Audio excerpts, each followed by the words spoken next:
வணக்கம் அன்பு சொந்தங்களே. நோர்வேயில் முதன்மை தமிழ் வானொலி, உலக தமிழர்களின் தமிழ் தேசிய வானொலி, தமிழ் மரசத்தின் கலையகத்திலிருந்து நான் குகன் யோகராஜா மீண்டும் ஒரு சந்திப்பு நிகழ்ச்சிக்கு உங்களை வரவேற்கிறோம். இன்றைய நிகழ்ச்சியிலே கலந்து கொள்ளக்கூடிய ஆளுமே நமக்கெல்லாம் அறிமுகமான பெரியவர் ஐயா திரு B.A. காதர் அவர்கள் இணைந்து கொள்ளுகின்றார். ஒரு சமூக போராளியாகவும் அடிப்படையிலே ஒரு தொழிற்சங்கவாதியாகவும் அதேபோல் எழுத்தாளர், அவதானிப்பாளர், கருத்துரையாளர் என்று சொல்லி பன்முகத்தன்மை கொண்ட அந்த ஆளுமையோடு இன்று நாம் இணைந்திருப்பது மகிழ்ச்சி. வாருங்கள், வரவேற்கலாம். வணக்கம் திரு B.A. காதர் அவர்களே. வணக்கம். வணக்கம் நேயர்களே. நீண்ட நாட்களுக்கு பிறகு உங்களை சந்திப்பது மிகவும் மகிழ்ச்சி தருகிறது. நிச்சயமாக இலங்கையிலே ஜனாதிபதி தேர்தல் நடைபெறுவதற்கு முன்னதாக நான் உங்களோடு நேர்காணல் செய்திருந்தேன். அதற்கு பின்னதாக ஒரு சிறிய கால இடைவெளிக்கு பின் உங்களை மீண்டும் சந்திப்பதிலே மகிழ்ச்சி. இந்த இலங்கையிலே ஜனாதிபதி தேர்தலுக்கு பிறகு நாடாளுமன்ற தேர்தல் வந்தன, அதற்கு பிறகு உள்ளூராட்சி சபை தேர்தல் வந்திருக்கின்றன. இந்த நிலையிலே இந்த விடயங்கள் தொடர்பாக ஐயாவுடைய கருத்துக்களை அறிய ஆவலாக இருக்கிறோம். குறிப்பாக நடந்து முடிந்திருக்கக்கூடிய நாடாளுமன்ற தேர்தலை அடுத்து வந்திருக்கக்கூடிய உள்ளூராட்சி சபை தேர்தல்கள் கொடுத்திருக்கக்கூடிய செய்தி என்ன? குறிப்பாக தமிழர் தேசத்திற்கு, வடக்கு கிழக்கு இணைந்த தமிழர் தேசத்திற்கு கொடுத்திருக்கக்கூடிய செய்தி என்ன? அதேபோல் திரு அனுரகுமார திசுநாயக்க ஜனாதிபதியாக இருந்த நிலையிலே அவர் சார்ந்திருக்கக்கூடிய NPP கட்சி நாடளாவிய ரீதியிலே பெருவெற்றி பெற்றிருந்தது நாடாளுமன்ற தேர்தலிலே. அந்த நம்பிக்கையோடு உள்ளூராட்சி சபை தேர்தல் நடத்தப்பட்டிருந்தன. இருந்தாலும் தென்னிலங்கையிலே வெற்றி பெற்றிருக்கக்கூடிய NPP கட்சி நாடாளுமன்ற தேர்தலோடு ஒப்பிடுகின்ற பொழுது சிறிய அளவிலே வாக்குச்சரிவை சந்தித்திருப்பதாக கூட சில தரவுகள் இருக்கின்றன. அதேபோல் வடக்கு கிழக்கிலே ஓரளவுக்கு NPP-யால் ஆசனங்களை பிடிக்க முடிந்தாலும் கூட அவர்கள் எதிர்பார்த்த அளவுக்கு வடக்கு கிழக்கிலே பாரிய வெற்றி என்று சொல்வதற்கு இல்லை என்கின்ற ஒரு சூழ்நிலை இருக்கிறது. அதேபோல் வடக்கு கிழக்கிலே தமிழ் கட்சிகள் தங்களுடைய இடத்தை தக்க வைத்திருப்பதை நாங்கள் பார்க்கக்கூடியதாக இருக்கிறது. இருந்தாலும் எந்த தமிழ் கட்சியும் தனித்து உள்ளூராட்சி சபைகளை கைப்பற்றுவதற்கான முகாந்திரங்கள் மிக மிக குறைவாகவே இருக்கின்றது என்பதெல்லாம் ஒரு விடயமாக இருக்கிறது. இருந்தாலும் ஐயாவினுடைய முதல் கட்ட கருத்து, இந்த நடந்து முடிந்திருக்கக்கூடிய உள்ளூராட்சி சபை தேர்தல் தமிழர் தேசத்திற்கு என்ன சொல்லுகின்றது? குறிப்பாக வடக்கு கிழக்கு இணைந்த தமிழர் தேசத்திற்கு என்ன செய்தியை சொல்லி செல்கின்றது? நல்லது ஒரு அறிமுகம். நாங்கள் அந்த தமிழ் தேசத்திற்கு வருவதற்கு முன்னர் ஒரு ஒட்டுமொத்தமாக ஒரு பார்வையை பார்த்துவிட்டு நாங்கள் தமிழ் பகுதிக்கு வருவது நல்லது என்று நினைக்கிறேன். பார்க்கலாமா? இந்த தேர்தல் அப்படி ஒன்றும் என்னை பொறுத்தளவில் அதிர்ச்சி அளிக்கும் பெருபேராக அமையவில்லை. அது சிலருக்கு ஆச்சரியமாக இருக்கலாம். நாங்கள் கடந்த உள்ளூராட்சி மன்ற தேர்தலை பார்ப்போம். 2018 நடைபெற்றது. அந்த தேர்தலிலே இலங்கை வரலாற்றிலே மிக அதிகமான வாக்குகளை பெற்ற ஒரு ஜனாதிபதி சந்திரிகாவுக்கு அடுத்தபடியாக கோத்தபாய ஒரு வரலாறு படைத்தார். 2 வரலாறு. ஒன்று தனி சிங்கள மக்களுடைய வாக்கினால் ஆட்சிக்கு வந்தார். 62% வாக்குகளை பெற்று, சிங்கள மக்களுடைய வாக்கை பெற்று அவர் ஆட்சிக்கு வந்தார். வந்தவுடன் அந்த சூட்டோடு சூடாக நடத்தப்பட்ட உள்ளூராட்சி மன்ற சபை தேர்தல், அதில் அவர்களுக்கு கிடைத்தது 40.47 தான். உள்ளூராட்சி மன்ற தேர்தல்களே கிட்டத்தட்ட 22% வாக்குகள் சரிந்திருக்கிறது. ஆனால் அந்த சமயத்தில் அவருடைய செல்வாக்கோ புகழோ குறைந்ததாக அர்த்தப்படுத்த முடியாது. அதே போல இப்பொழுது நாங்கள் பார்த்தால் 2008 அதாவது இறுதியாக நடைபெற்ற உள்ளூராட்சி மன்ற தேர்தலிலே ஜனதா விமுக்தி பெரமுன, இன்று NPP பிரதான கட்சியாக இருக்கின்ற விமுக்தி பெரமுன பெற்ற வாக்குகள் 5.75. 6% கூட பெற முடியாத ஒரு கட்சி இன்று அதிகாரத்தில் இருக்கிறது. நாட்டிலே இருக்கின்ற நாட்டின் பெரும்பாலான உள்ளூராட்சி சபைகளை கைப்பற்றியிருக்கிறது. இது ஒரு பெரிய மாற்றமாக நாங்கள் பார்க்க வேண்டும். இந்த மாற்றத்துக்கான காரணங்களை நாங்கள் மறந்துவிட்டு மற்ற விஷயங்களுக்கு போக முடியாது. இந்த வெற்றியைத்தான் நாங்கள் பொழுது பார்க்க வேண்டும். முதலிலே இந்த வெற்றி, இந்த NPPக்கு கிடைத்த வெற்றி JVPக்கு கிடைத்த வெற்றியாக JVP நினைத்துக் கொள்கிறது. ஆனால் உண்மை அப்படி அல்ல. நாட்டிலே இருக்கின்ற அதிருப்திக்கு எதிராக இதுவரை ஆட்சி பீடத்தில் இருந்தவர்களுக்கு எதிரான ஒரு வாக்கு, ஒரு அலைதான். அதாவது அந்த அறகலே ஊடாக நடைபெற்ற அந்த எழுச்சியை இவர்கள் கடத்தி கொண்டு போய்விட்டார்கள் என்று சில பேர் சொல்கிறார்கள். அப்படி சொல்ல அதில் ஓரளவுக்கு உண்மை இருக்கிறது தான். என்றாலும் அதனுடைய விளைவாக அதனை அறுவடை செய்யக்கூடிய வேறு யாருக்கும் ஒரு இன்ஃப்ராஸ்ட்ரக்சர் இருக்கவில்லை, ஒரு கட்டமைப்பு இருக்கவில்லை. அது இவர்களிடம் இருந்தது. அவர்கள் அதனை அந்த பயனை பெற்றுக்கொண்டார்கள்.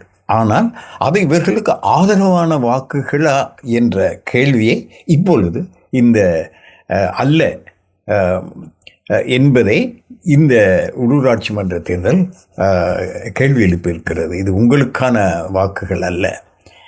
எதிர்கட்சி இதுவரைக்கும் இருந்த ஆட்சியாளர்களுக்கு எதிரான வாக்கு, ஒரு சிஸ்டம் சேஞ்சுக்கான ஒரு வாக்கு.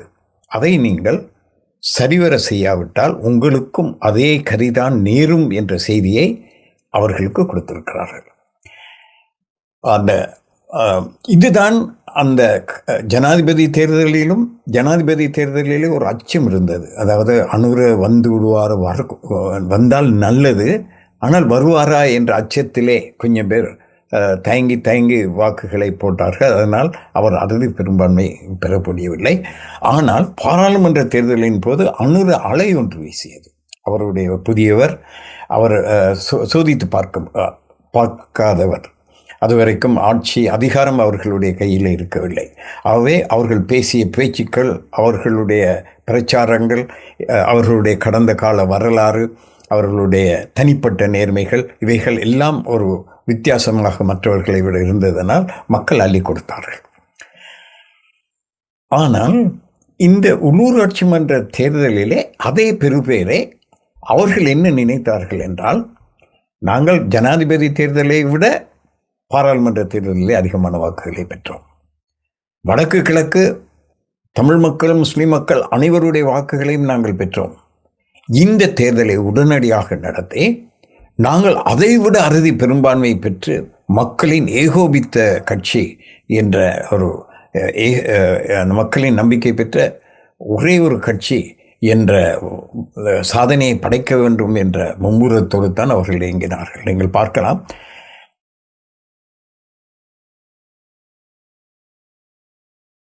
ஜனாதிபதி நாடு நெருக்கடியான நிலையில இருக்கும்போது போட்டுவிட்டு அவர் பிரச்சாரத்தில் ஈடுபட்டார். அரசு யந்திரமே அந்த காலத்தில் இயங்க முடியாத அளவுக்கு முக்கியத்துவம் கொடுத்து வேலை செய்தார்கள். ஆனால் அவர்கள் 2 விடயத்தை புரிந்து கொள்ளவில்லை.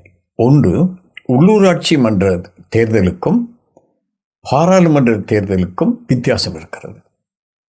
இதை ஒரு சின்ன உதாரணத்தின் மூலம் நாங்கள் சொல்ல முடியும். ஜனாதிபதி தேர்தல் வெற்றி பெற்ற பிறகுதான் வெளியேற்ற தேர்தல் நடைபெற்றது, உள்ளூராட்சி மன்ற தேர்தல். அந்த தேர்தலிலே அவர்களுக்கு கிடைத்த வாக்கு ஜனாதிபதி தேர்தலில் கிடைத்ததை விட குறைவாகத்தான் கிடைத்தது, வீதாச்சாரப்படி பார்த்தால்.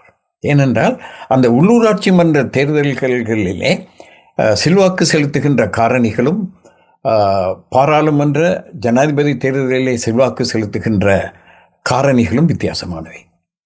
அதில் அந்த உள்ளூர் அந்த மக்களுடைய பிரச்சனை, அந்த பிரதேச மக்களுடைய பிரச்சனை, அவர்களுடைய அபிலாசைகள் வெளிப்படுகின்ற உண்மையான ஒரு தேர்தல் என்று சொன்னால் இதுதான் உள்ளூராட்சி மன்ற தேர்தல் தான். சரி, ஆகவே இந்த தேர்தல் அதிர்ச்சி, இந்த தேர்தலின் பெருபேறு என்பிபிக்கு அதிர்ச்சியாக இருக்கும். ஏனென்றால் அவர்கள் பெரிதாக எதிர்பார்த்தார்கள். அவர்கள் யதார்த்தத்துக்கு புறம்பாக அவர்கள் முதலிலே தாங்களே ஏமாற்றிக் கொண்டிருக்கிறார்கள். அதாவது தங்களுக்கு விழுந்த வாக்குகள் எல்லாமே தங்களுக்கு ஆதரவான வாக்குகள் என்று நினைத்துக் கொண்டிருக்கிறார்கள். அப்படி அல்ல. இந்த தேர்தலிலே தங்களை அமோகமாக ஆதரிப்பார்கள், ஏனைய கட்சிகள் எல்லாம் கழுவுப்பட்டு போகும் என்று சொல்லி அவர்கள் நினைத்தார்கள். இது ஒரு நப்பாசை. அதுக்கு ஒரு பலத்த அடி கிடைத்திருக்கிறது. உண்மையிலே சொல்லப்போனால் இப்பொழுது கிடைத்திருக்கின்ற வாக்குகளின்படி கணக்கீடு செய்தால் இப்பொழுது அவர்கள் பாராளுமன்றத்திலே 1159 பேர் இருக்கிறார்கள். ஆனால் இந்த வாக்குகளின் அடிப்படையில் பார்த்தால் அவர்களுக்கு 121 வாக்குகள் தான் கிடைத்திருக்கும். அப்படித்தான் இந்த தேர்தல் அமைந்திருக்கிறது. இப்பொழுது சிங்கள பகுதியிலே அந்த செய்தி மிக தெளிவாக இருக்கிறது. என்னென்றால் ஏனைய கட்சிகளுக்கு அவர்களுடைய தளத்தை அவர்கள் பதித்து கொண்டிருக்கிறார்கள். யூஎன்பியை தவிர ஏனைய கட்சிகள் சஜித் தன்னுடைய அந்த வாக்கு வங்கியை மீட்டெடுத்து கொண்டிருக்கிறார். இந்த லோக்கல் கவர்மெண்ட் எலெக்ஷனில் நாங்கள் பார்க்க முடிகிறது தெற்கு பிரதேசங்களிலே. ஆனால் ஒரு ஆசனத்தை கூட ஒரு லோக்கல் உள்ளூராட்சி சபையை கூட அவரால் கைப்பற்ற முடியவில்லை. வாக்குகள் மாத்திரம்தான் விழுந்திருக்கிறது. அது ஒரு வேடிக்கையான நிலைமையாக இருக்கிறது இப்பொழுது. ஆகவே அவர்கள் இப்பொழுது ஒரு குதிரை பேரம் நடைபெற்று கொண்டிருக்கிறது. இவர்களுக்கும் அறுதி பெரும்பான்மை இல்லாத பகுதிகளிலே, விசேடமாக கொழும்பு போன்ற பகுதிகளிலே கூட குதிரை பேரம், எதிர்கட்சிகள் கூட்டாக சேர்ந்து ஒரு ஆட்சி அதிகாரத்தை கைப்பற்றி விடலாமா என்று பார்க்கும்போது இங்கே என்பிபிக்கும் ஏனைய கட்சிகளுக்கும் பெரிய வித்தியாசத்தை பார்க்க முடியவில்லை.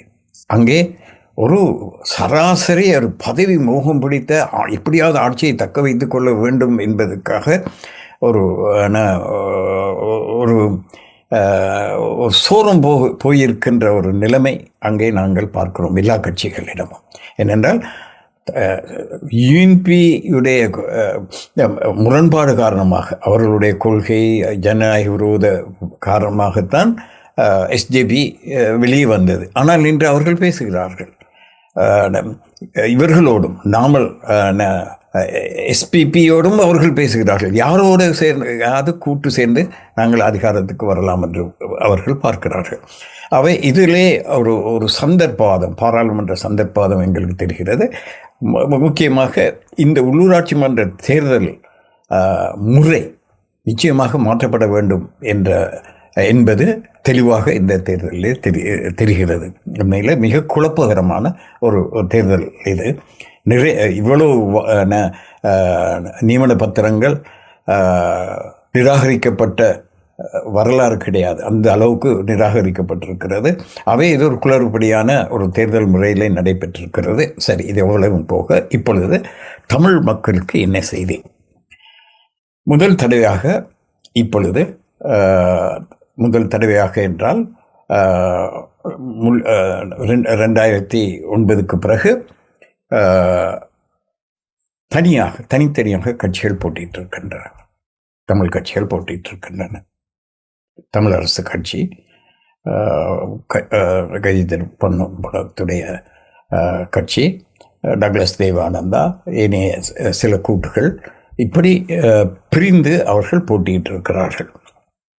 இங்கே ஒரு கொள்கை முரண்பாட்டை விட ஒரு பதவி மோகத்தை தான் நான் இங்கே பார்க்கிறேன். இவர்களிடம் பெரிதாக ஒரு கருத்து வித்தியாசம் இருக்கிறதா என்றால் இவர்கள் எல்லோருமே சந்தர்ப்பவாதிகளாகத்தான் நான் பார்க்கிறேன். இவர்களுக்கு உண்மையிலே தமிழ் மக்களுடைய பிரச்சனையும் தேசியமும் இவர்களுக்கு பிரச்சனையா என்றால் இல்லை. அதை பாவித்து எப்படி பாராளுமன்றத்துக்கு போவது என்பது தான் அவர்களுடைய பிரச்சனையாக இருக்கிறது. அவை இந்த தேசியத்தை முன்னர் அந்த தேசிய கோஷம் அந்த மக்களுடைய உரிமைக்கான போராட்டமாக இருந்தது. சரியோ பிழையோ, நாங்கள் எஸ்ஜேவி செல்வநாயக அவர்களுடைய காலத்தை நாங்கள் எடுத்துக்கொள்வோம்.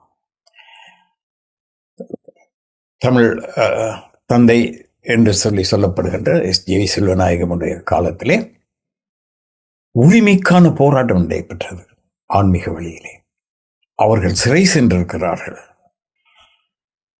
56 அவர்கள் கொழும்பிலே போய் போராட்டம் செய்யும் போது அவர்கள் அந்த நாற்றமடிக்கின்ற வேற வாவியிலே தூக்கி எறியப்பட்டார்கள், கல்லடிப்பட்டிருக்கிறார்கள்.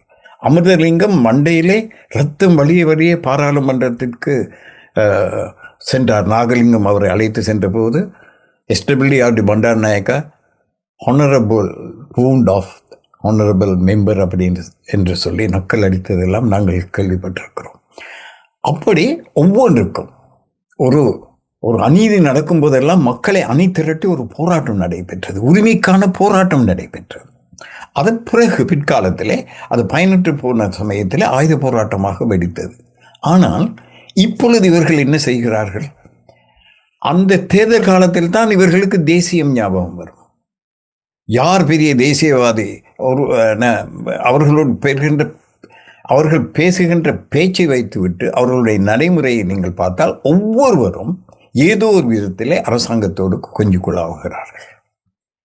அவர்கள் பாராளுமன்ற ஆசனத்தை அலங்கரிக்க வேண்டும் என்பதை தவிர அதற்காக எப்படி உத்திகளை, அவர்களுக்கு அந்த உத்தி நன்றாக தெரியும். தேர்தல் காலத்திலே மிக ஆக்ரோஷமாக பேசுவது, அல்லது அவர் கள்ளன், இவர் கள்ளன், ஆகவே நான் சுத்தமானவர் என்பது போல ஒரு பிரச்சாரத்தை மேற்கொண்டு அந்த பிரச்சார உத்தி அதிலே ஊறிப்போனவர்கள் அவர்கள். அதை பாவித்து அவர்கள் வந்திருக்கிறார்கள். நான் பார்க்கிறேன், மக்கள் பாவம். அவர்கள் தேசியத்தின் பெயராலும் சில ஆளுமைகளினுடைய செல்வாக்கினாலும் ஏமாற்றப்படுகிறார்கள். உண்மையிலே அங்கே ஒரு தலைமை வெற்றிடம் இருப்பதாக நான் பார்க்கிறேன். அந்த மக்கள் இந்த தேர்தலில் வெளிப்படுத்தி இருப்பது, நாங்கள் தயாராக இருக்கிறோம், எங்கள் தேசியத்தை, எங்களுடைய உரிமைக்காக, எங்களுடைய உரிமையை விட்டுக் கொடுக்க நாங்கள் தயாராக இல்லை. இந்த அரசாங்கம் ஒரு தூய்மையற்ற ஒரு ஊழலற்ற அரசாங்கமாக இருக்கலாம். ஒரு அடைப்புக்குறிக்குள்ளே நான் போட்டு சொல்கிறேன், அது அப்படித்தானா என்ற கேள்வி இப்பொழுது வந்து கொண்டிருக்கிறது என்று அவர்கள் நம்பினாலும், எங்களுடைய இருப்பை, எங்களுடைய உரிமையை நாங்கள் விட்டுக் கொடுக்க தயார் இல்லை என்ற குரலை மக்கள் வெளிப்படுத்தி இருக்கிறார்கள். இந்த வெற்றி என்னை பொறுத்தளவில் மக்களுடைய வெற்றியாக நான் பார்க்கிறேன். தலைவர்களுடைய ஒரு பக்கத்திலே அந்த தலைவர்களுடைய அவலட்சணமான அதிகார போட்டியை பார்க்கின்ற அதே சமயம் மக்கள் ஒன்றுபட்டு தங்கள் குரலை வெளிப்படுத்தி இருக்கிறார்கள் என்று தான் நான் பார்க்கிறேன். நல்லதையா, இந்த விளக்கம் மிக தெளிவான விளக்கமாக இருந்தது. இங்கே நீங்கள் தந்தை செல்வா காலத்தில் நடைபெற்ற அந்த போராட்டங்களை அவர்கள் மக்கள் மயப்படுத்தி ஜனநாயக ரீதியான போராட்டங்களை முன்னெடுத்தார்கள் என்று சொன்னீர்கள். அதிலே அவர்களுக்கு இழைக்கப்பட்ட அநியாயங்கள் இப்பொழுதும் கூட அந்த அநியாயங்கள் தொடர்ந்தே வருகின்றன. உதாரணத்துக்கு நீங்கள் தையிட்டி விகாரை அந்த நில மீட்புக்கான போராட்டமாக இருக்கலாம், அல்லது குருந்தூர் மலை அந்த வழிபாட்டிடத்திற்கான உரிமை போராட்டமாக இருக்கலாம். உரிமைக்காக போராடுகின்ற மக்கள் மீது இப்பொழுதும் ஆளும் அரசாங்கங்கள் சார்பில் வன்முறைகள் கட்டவிழ்த்து விடப்படுவதை நாங்கள் பார்க்கக்கூடியதாக இருக்கிறது. மக்கள் தாக்கப்படுகின்றார்கள், பொய்யான காரணங்களை கூறி அவர்கள் மீது வழக்கு போடப்படுகிறது, சிறையில் அடைக்கப்படுகின்றார்கள். இப்படி நிறைய விடயங்கள் இன்றுமே தொடர்ந்து கொண்டுதான் இருக்கிறது. பயங்கரவாத தடை சட்டத்தை ஒழிப்போம் என்று சொல்லிக்கொண்ட வந்த என்பிபி இன்றும் அதே சட்டத்தை கையிலே வைத்துத்தான் தேர்தல் காலத்திலே தேர்தல் பிரச்சார பணிக்காக, பொருளாதாரத்திற்காக ஒரு வங்கி அட்டையை பயன்படுத்தியதற்காக ஒரு இளைஞர் மீது பயங்கரவாத தடை சட்டத்தை புகுத்தி தான் அவரை கைது செய்து வைத்திருந்தது. இவ்வாறு அடக்குமுறைகள் தொடர்கின்றன. தந்தை செல்வா காலத்தில் சில வேளைகளில் இருந்த அன்றைய காலச்சூழலுக்கு ஏற்ப அது பெரிய விடயமாக இருந்திருக்கலாம். ஆனால் அது இன்றும் கூட ஏதோ ஒரு வடிவத்தில் தொடர்கிறது என்கின்ற ஒரு விடயத்தை நாங்கள் பார்க்கக்கூடியதாக இருக்கிறது.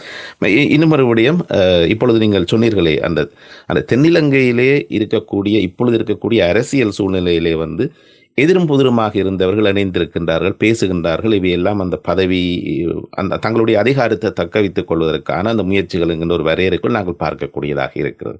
இதே நிலைமைதான் வடக்கு கிழக்கில், தமிழர் தேசத்திலும் இதே நிலைமைதான் தொடர்கிறது என்பதை நாங்கள் பார்க்கக்கூடியதாக இருக்கிறது. தேர்தலின் போது ஒரு பிரச்சாரம் மேற்கொள்ளப்பட்டது, தமிழ் தேசியத்திற்காக வாக்களியுங்கள் என்று வடக்கிலும் கிழக்கிலும் பிரச்சாரங்கள் முன்னெடுக்கப்பட்டன. அது எல்லா கட்சியுமே தமிழ் தேசியத்துக்காக வாக்களியுங்கள் என்றுதான் கூறப்பட்டது. ஆனால் கட்சிகள் பேரிலே மட்டும் தமிழ் தேசியத்தை வைத்திருக்கின்றனவா அல்லது செயலிலும் அதை காட்டுகின்றன என்பது வேறு விடயம். ஆனால் அதை விட்டு பார்க்கின்ற பொழுது அனைத்து கட்சிகளுமே தமிழ் தேசியத்திற்கான வாக்குகளை அழியுங்கள் என்றுதான் தமிழ் மக்களிடம் வடக்கு கிழக்கிலே வாக்கு கேட்டன. குறிப்பாக ஏற்கனவே சொன்னதைப் போல வடக்கு கிழக்கிலே தமிழ் மக்களுடைய சார்பிலே தமிழ் அரசியல் கட்சிகளுக்கு ஓரளவு வாக்குகள் கிடைத்திருக்கின்றன. ஆனாலும் ஆரம்பத்திலே நான் சொன்னதைப் போல எந்த தமிழ் கட்சிக்கும் தனித்து நகர சபைகளையோ மாநகர சபைகளையோ கைப்பற்றக்கூடிய முகாந்திரம் தற்போது வரை இல்லை என்பதுதான் செய்திகள் சொல்லக்கூடிய விடயங்கள். இங்கேயும் கூட எதிரும் புதிருமாக நின்றவர்கள் ஓரணியில் இணைந்து தேர்தல் சந்தித்திருக்கின்றார்கள். குறிப்பாக தமிழ் தேசிய மக்கள் முன்னணியை சொல்லுகின்ற பொழுது அவர்கள் கொள்கை ரீதியாக மிகவும் இறுக்கமான சூழ்நிலையிலே கடந்த கால அரசியலில் இருந்தார்கள். நாடாளுமன்ற தேர்தல் முடிவுகள் கொடுத்த அந்த அறிவுரை என்பதன் காரணமாக தங்களுடைய அந்த விடயத்திலே தாங்கள் சில விட்டுக் கொடுப்புகளை செய்ய வேண்டிய தேவை இருக்கிறது. அதை நாங்கள் சிந்திப்போம் என்று கூட அவருடைய தலைவர் திரு கஜேந்திரகுமார் பொன்னம்பலம் ஊடகவியலாளரிடம் சொன்ன விடயத்தை நாங்கள் பார்த்தோம். அதன் தொடர்ச்சியாக இப்பொழுது உள்ளூராட்சி சபை தேர்தலிலே பசுமை கட்சியினுடைய சார்பிலே திரு ஐங்கரநேசன் இணைந்திருந்தார். அதே போல் திரு சிவாஜிலிங்கம் MK சிவாஜிலிங்கம் அவர் இணைந்திருந்தார். இவர்களெல்லாம் தமிழ் தேசிய பேரவையின் சார்பிலே இந்த உள்ளூராட்சி தேர்தல் களத்தை சந்தித்தார்கள். அவர்களுக்கு தமிழரசு கட்சியிலே இருந்த திரு சரவணபவன் அவர்கள், முன்னாள் நாடாளுமன்ற உறுப்பினர் திரு சரவணபவன் கொள்கை ரீதியிலான ஆதரவை கொடுத்திருந்தார்.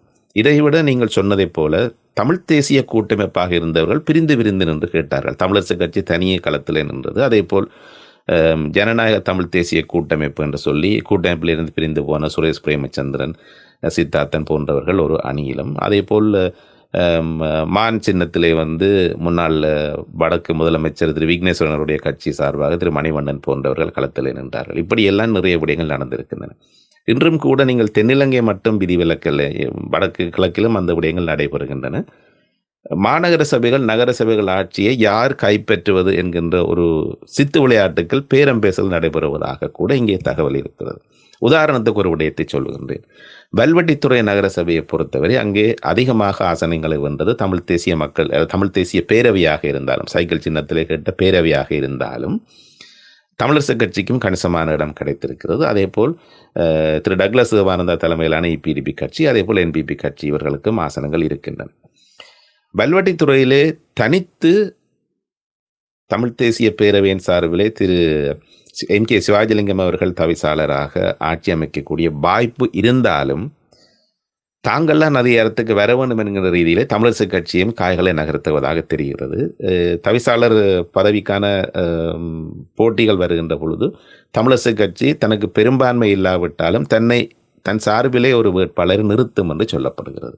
வேட்பாளர்கள் நிறுத்துகின்ற பொழுது அவர்களுக்கு இரகசிய வாக்கெடுப்பு நடத்துகின்ற பொழுது அவர்களுக்கு NPPயும் EPDPயும் அவர்களுக்கு ஆதரவளிக்கும் என்பதுதான் இப்பொழுது இருக்கக்கூடிய நம்பிக்கை. அப்படி ஆதரவளிக்கின்ற பொழுது பெரும்பான்மை பெற்ற தமிழ் தேசிய பேரவையினால் அங்கு ஆட்சி அமைக்க முடியாமல் போய் அவர்கள் எதிர்க்கட்சி நிலைமைக்கு வர வேண்டிய தேவை இருக்கு. இது ஒரு உதாரணம். இதே போல் தான் யாழ் மாநகர சபையிலும் இதே நிலைமை என்று சொல்லுகின்றார். இது ஐயாவுடைய பார்வையில் எவ்வாறு இருக்கிறது? தமிழ் தேசியத்திற்கு வாக்களியுங்கள் என்று சொன்ன மக்கள் எந்த தமிழ் தேசிய கட்சிக்கும் பெரும்பான்மையை கொடுக்கவில்லை. இதுதான் இப்பொழுது இருக்கக்கூடிய சிக்கலாக இருக்கிறார். ஏதாவது ஒரு கட்சிக்கு, அது தமிழ் தேசிய மக்கள் முன்னணியாக இருக்கலாம், தமிழரசு கட்சியாக இருக்கலாம், சங்காக இருக்கலாம், மானாக இருக்கலாம், ஏதாவது ஒரு கட்சிக்கு எங்களுடைய மக்கள் பெரும்பான்மையை வழங்காதக்கூடிய காரணம் என்னவாக இருக்கக்கூடும்?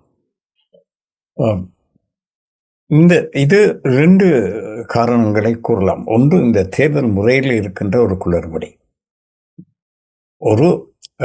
ஓரளவுக்கு தெற்கிலே இந்த அளவுக்கு இல்லை. ஏனென்றால் எல்லா இடத்திலும் ஒரே ஒரு வேடிக்கையான விஷயம் என்னவென்றால்,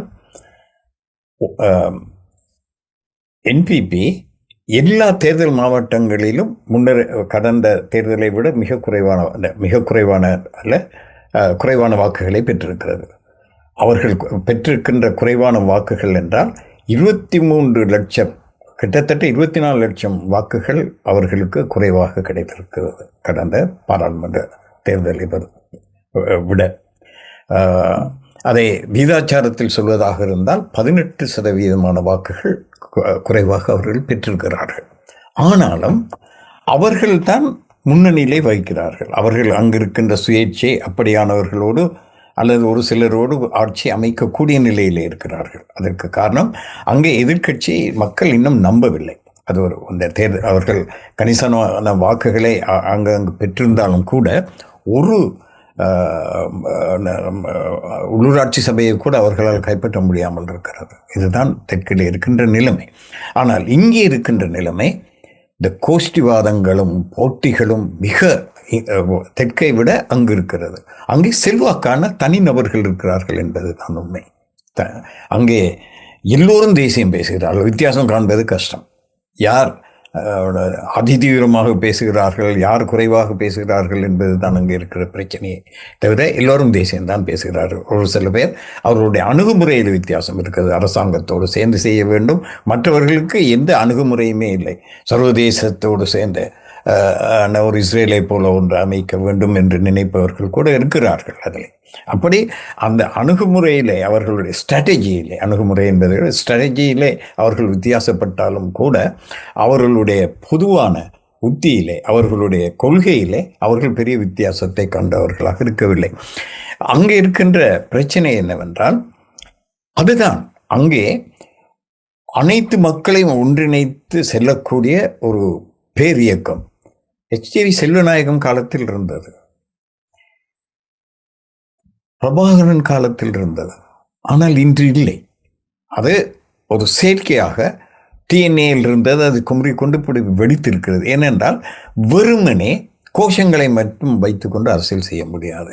அதற்கு ஒரு மூலோபாயம் வேண்டும். அந்த மூலோபாயம் இல்லாததினால்தான் இத்தனை சிதறல்கள். இதில் தனிநபர் நீங்கள் 3 விதமாக பிரிக்கலாம் தமிழ் கட்சிகளை. ஒன்று, ஒரு கட்சியாக இருக்கின்ற அமைப்புகள். அந்த கட்சியாக இருக்கின்ற ஒரே அமைப்பு சரியோ பிள்ளையோ தமிழரசு கட்சி தான். அதில் தலைமை மாறி இருக்கிறது, மத்திய குழு இருக்கிறது, தலைமைகள் மாறுகின்றன, அது இருக்கிறது.